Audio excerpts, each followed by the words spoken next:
രാധിക ചേച്ചിയോട് വഴക്കിട്ടാലും സുരേഷ് ഏട്ടൻ തന്നെ എന്ന് സോറി പറയാറുണ്ട്. എന്താ ഗോകുലിന്റെ ഒരു അഭിപ്രായം അതിലെന്താണ്? അച്ഛൻ എങ്ങനെയാ വെച്ചാൽ അച്ഛൻ പൊതുവെ ഒന്നും മനസ്സിലധികം സമയം വെച്ചേക്കത്തില്ല. എത്ര വലിയ കാര്യമാണെങ്കിലും അത് പറഞ്ഞു കഴിഞ്ഞാൽ പിന്നെ അച്ഛൻ അത് വിടും. പിന്നെ എല്ലാവരുടെ അടുത്തും ഈക്വൽ ആയിട്ടാ പെരുമാറുന്നത്. മക്കളായാലും അല്ല പുറത്തുനിന്നുള്ള ആൾക്കാരായാലും നമ്മൾ പരിചയം ഇല്ലാത്ത ആൾക്കാരത്ത് നമ്മൾ അധികം ദേഷ്യപ്പെടില്ലല്ലോ. പക്ഷെ അച്ഛൻ നല്ല പരിചയമുള്ളത് പോലെ ആ പരിചയം ഇല്ലാത്ത ആളുടെ അടുത്തും ദേഷ്യപ്പെടും. വളരെ സിൻസിയർ ആയിട്ടാ ദേഷ്യപ്പെടുന്നത് പോലും. അപ്പം എനിക്ക് മനസ്സിലായത് അച്ഛൻ അങ്ങനെ സോറി എന്ന് പറയേണ്ടി വരില്ല.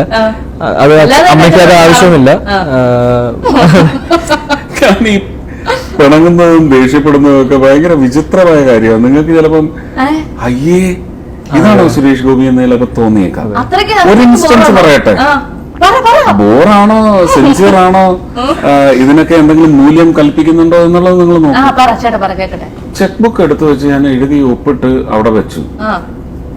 അതിന്റെ പുറത്ത് രാധിക മുടി ചീക്കിയിട്ട് ചീർപ്പെടുത്ത് അതിന്റെ പുറത്ത് വെച്ചു. എവിടെങ്കിലും വെച്ചു. എനിക്കത് അതായത് ഒന്ന് മൂദേവി ഒന്ന് മഹാലക്ഷ്മിയാണ്. എനിക്കതൊക്കെ എന്റെ വിശ്വാസമാണ്. അത് എനിക്ക് വിട്ടേക്കൂ. വിശ്വാസമുള്ളവർ മാത്രം ഇത് സൂചിച്ചാൽ മതി. അല്ലാത്തുള്ളവര് എന്താ ചൊറിഞ്ഞ് ഞാൻ ഭദ്രകാളിയാ, ഞാൻ രാവണനായി മാറും. പക്ഷെ അപ്പൊ തോന്നും ഒയ്യോ ഇത് തീർന്നു എല്ലാം അവസാനിച്ചു എന്ന് വിചാരിക്കും. കുറച്ച് കഴിയുമ്പോ നീ ആ ഇന്നലെ ഉണ്ടാക്കിയ ദോശ ഒരെണ്ണം കൂടെ ഉണ്ടാക്കും. സോറി ഇല്ല, അതിലോട്ടായിരുന്നു ഞാൻ വന്നേ.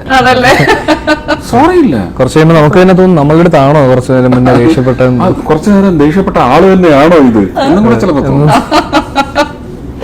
അങ്ങനെയാണെങ്കിലേ ഈ ഗോകുൽ അത്ര സ്മാർട്ട് ആവുന്നില്ല. അതുകൊണ്ട് ഞാൻ ഗോകുലിന് ഒരു ടാസ്ക് കൊടുക്കാൻ പോവാ. ഗോകുൽ സ്മാർട്ട് ആവണമെങ്കിൽ നിങ്ങൾ ഈ സ്ഥാനത്ത് അവന്റെ പ്രായത്തിലുള്ള ഒരു പയ്യനെ കൊണ്ടുവന്നിരുത്തുക. രാഹുൽ മാധവനെ, ചന്തുവിനെ, അവരെ കൊണ്ടുവന്നിരുത്തുക.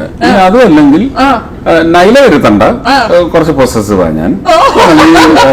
നിത ഇരുത്തിക്കോ, അല്ലെങ്കിൽ ആ മാളവികയെ ഇരുത്തുക. അതും അല്ലെങ്കിൽ മറ്റേ കുട്ടിയുടെ ഡയന.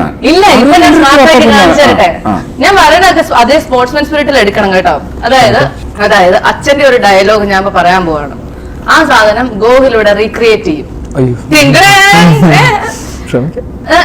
മോഹൻ തോമസിന്റെ ഉച്ചിഷ്ടവും അമേദ്യവും കൂട്ടിക്കുഴച്ച് 4 നേരം മൃഷ്ടാനും ഞാനത് ഒരു ഇന്റർവ്യൂല് പറഞ്ഞു.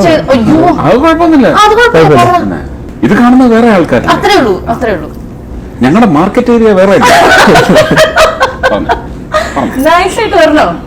പിന്നെ മോഹൻ തോമസിന്റെ ഉച്ചിഷ്ടവും അമേദ്യവും കൂട്ടിക്കുഴച്ച് 4 നേരം മൃഷ്ടാനം വെട്ടി വിഴുങ്ങി അതിലേമ്പക്കവും വിട്ട് ആസനത്തിൽ വാലും ചുരുട്ടി വെച്ച് അവന്റെയൊക്കെ കാൽ ചോട്ടിൽ കിടക്കുന്ന തന്നെ നീയാളം പോലുള്ള പരമനാറികൾക്ക് ആ പേര് ചേരൂ. എനിക്ക് ചേരില്ല. ഓർത്തോ, I am Bharath Chandran. Just remember that.